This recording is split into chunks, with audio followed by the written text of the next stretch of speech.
सरकारी कर्मचारियों के लिए एक बड़ी खबर है। इस राज्य ने 5% बढ़ाया है महंगाई भत्ता और 8वें वेतन आयोग पर भी सरगर्मियां अब तेज हो गई हैं। नमस्कार, बहुत स्वागत है आपका न्यूज़ 18 का डिजिटल प्लेटफॉर्म देख रहे हैं आप और मैं हूं आपके साथ ऋतु सिंह। त्रिपुरा के सरकारी कर्मचारियों और पेंशन भोगियों की जेब अब और भारी होने वाली है। मुख्यमंत्री माणिक साहा ने महंगाई भत्ते यानी डीए और महंगाई राहत यानी डीआर में 5% की एक और किश्त जोड़ने का फैसला लिया है। इस नई बढ़ोतरी के बाद राज्य कर्मियों का कुल डीए बढ़कर बेसिक सैलरी के 41% पर पहुंच चुका है, जिससे हर महीने हाथ में आने वाले वेतन में अच्छा खासा इजाफा देखने को मिलेगा। ये बदलाव 1 अप्रैल 2026 से प्रभावी माना जाएगा। सरकार का इरादा राज्य के कर्मचारियों के भत्ते को केंद्र के समकक्ष लाने का है। इस कल्याणकारी कदम से राज्य के खजाने पर सालाना 500 करोड़ रुपए का नया वित्तीय बोझ जरूर पड़ेगा।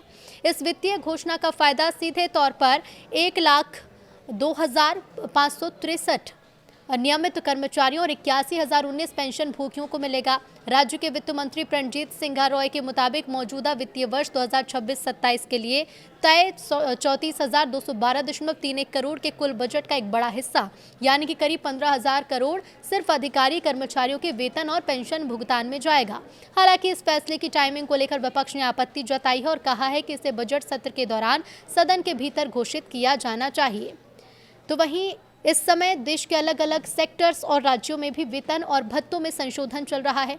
रेलवे के कर्मचारियों का महंगाई भत्ता 2% की बढ़ोतरी के साथ अब 58% से उठकर 60% के आंकड़े को छू गया है। यूनाइटेड फोरम के तहत बैंकर्स की मासिक सैलरी में मई से जुलाई 2026 के बीच 435 से लेकर 1050 तक की वृद्धि तय की गई है।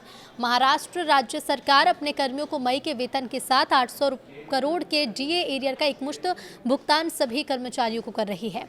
तो वहीं अन्य राज्य यानी कि उत्तर प्रदेश, बिहार, उड़ीसा और तमिलनाडु जैसे बड़े राज्यों ने भी हाल ही में अपने कर्मचारियों के डीए में 2-2% की वृद्धि दर्ज की है।